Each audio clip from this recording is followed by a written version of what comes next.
بسم الله الرحمن الرحيم.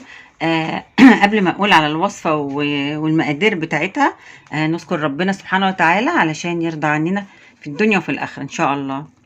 يقول إبليس لله عز وجل: وعزتك وجلالك لأغوينهم ما دامت أرواحهم في أجسامهم. فيقول الله سبحانه وتعالى: وعزتي وجلالي لأغفرن لهم ما داموا يستغفرون. استغفر الله العظيم، استغفر الله العظيم. وعزتي وجلالي لأغفر لهم ما داموا يستغفرون. سبحان الله. شوف كرم ربنا قد ايه. يعني الاستغفار مش قليل، يعني حاجة مش كبيرة قوي عشان ما نستغفرش ربنا. نستغفر ربنا لينا جميعا يا رب، ولأولادنا ولقرايبنا وكل أمواتنا وكل أحيائنا. آمين آمين آمين. وصلى الله وسلم على سيدنا محمد وعلى آله وصحبه أجمعين. النهارده وصفة النهارده قراقيش بالعجوة. عايزة تعمليها من غير عجوة، بتعمليها بنفس الخطوات اللي هقولك عليها بس من غير العجوة. دلوقتي أنا هجيب كيلو دقيق، وكل كيلو دقيق عليه نص كيلو سمنة ومعاها زيت. يعني مثلا تحطي 400 جرام سمنة أو زبدة و100 جرام زيت. عايزة تخليها ناشفة شوية كتري الزيت، عايزة تخليها حلوة كده وناعمة، ممكن تقللي الزيت، ده حسب رغبتك. هنجيب كمان معلقة شمر وينسون مطحونين، وعايزة تحطي شمر وينسون حطي، مش عايزة تحطي ممكن تحطي ريحة الكحك. سمسم بتكتري وتقللي زي ما انت عايزه، برضو دي ملهاش مقادير معينه. معلقه بيكنج باودر، وكمان معلقه كبير يعني مش كبيره قوي خميره وعجوه. انا جبت، بصوا العجوه دي بقى اللي انا ايه، اللي هي الحاجات القديمه، اللي انا بحب الحاجات القديمه، الشغل القديم بصراحه. العجوه الجاهزه دي انا ما اضمنهاش خالص.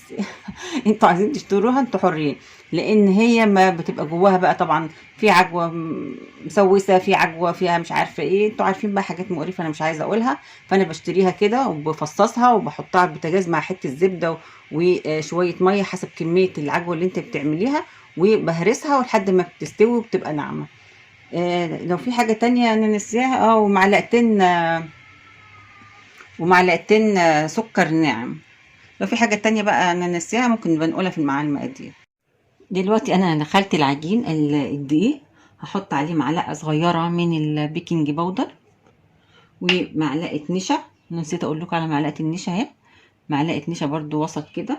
وهحط معاها الخميره، معلقتين، يعني معلقه مش معلقتين، يعني معلقه ونص كبيره خميره. وهحط الشمر. انت عايزه تكتري بقى كتري، عايزه تقللي دي حاجه بترجع لك انت. الكميه دي مش يعني مش هقول لك اعملي كذا، لا دي حسب رغبتك انت فيها. وهحط السمسم، انا بحب السمسم جدا مع العجوه، فانا كترت شويه السمسم. برضو الحكايه دي اللي بتكتري او تقللي الحاجات دي برغبتك انت. دلوقتي انا هقلب كده، ومعلقه سكر ناعم، وشويه ونص معلقه ملح، او يعني رشه كده ملح، ورشه الملح اهي، ومعلقه السكر الناعم اهي، شويه كمان كده اهو كده. واقلبهم بقى كل المكونات دي كده مع بعض، اقلبها كويس عشان خاطر ما يبقاش في حته فيها حاجه كتيره وحته ما فيهاش. يعني حبه دي ما فيهمش مثلا ملح وبيكنج باودر يعني كده، اللي انتوا فاهمين الحكايه دي. هبتدي بقى احط الدهون، الماده الدهنيه. احنا قلنا ايه اهو كده. احنا قلنا كيلو الدقيق عليه نص كيلو ماده دهنيه. انت بقى عايزه تزودي اي حاجه فيهم زودي. والزيت، عايزه تحطيها سمنه بس تخليها ناعمه قوي حطيها سمنه بس، عايزه تخليها نص ونص حطي سمنه او زبده وزيت، يعني كده انت بقى حسب مزاجك انت. انا بقول لك على المقادير والطريقه، وانت بتكتري وبتقللي حسب مزاجك انت. هبتدي بقى اعجنها كويس ونكمل بقى تاني مع بعض. هعجنها قصادكم بقى كده عشان تبقوا شايفينها. بصوا اهي كده. بسم الله الرحمن الرحيم.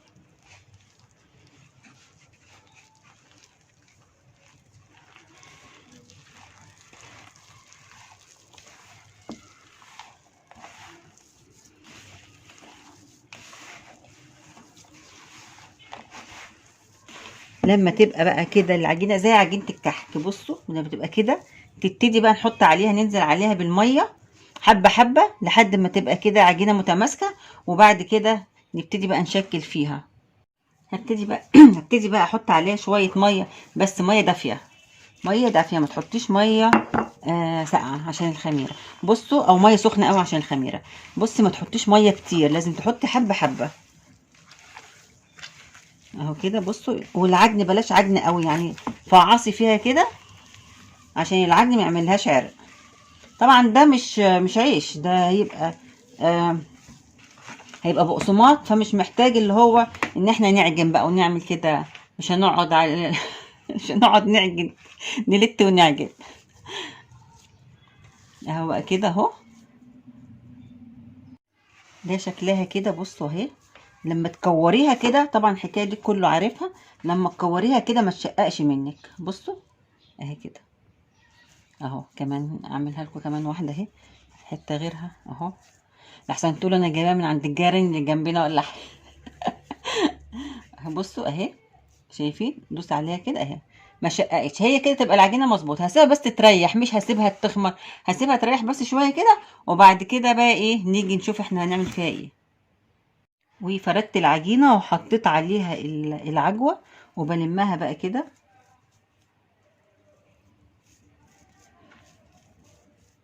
تحطي كميه العجوه اللي انت عايزاها، انا بحب دايما الحاجه بتبقى مليانه يعني كده اهو. شايفين السمسم باين فيها ازاي؟ عشان انا حاطه كميه حلوه، انا بحب السمسم الكتير مع العجوه اهو كده. وابتدي بقى اقطعها بقى كده بالاحجام اللي انت عايزاها اهو كده. وهعمل بقى كله كده وهرصها ونشوف بقى في الاخر. وعملته اهو، وحطيت على وشه سمسم. في منه يعني في صفين كده من غير سمسم، وفي الباقي بسمسم. وبقيت الصواني بقى احطها في الفرن تستوي. وبعد كده خلصت، وهنشوف بقى الايه بعد لما تخلص هنعمل فيها ايه. هناكلها طبعا، يعني هنعمل فيها ايه. واحلى قراقيش خلصت اهي، يا رب تعجبكم كده. شايفين شكلها عامل ازاي؟ وطالعه بقى جميله كده، لا مقرمشه ولا ناشفه. وبعدين معاها القهوه باللبن اهي، بس بردت مني. وطعمها بقى رائع رائع رائع. عايزاكم بقى تجربوها وتعملوها، وبألف هنا وشفا ليكم لما تعملوها. شكرا.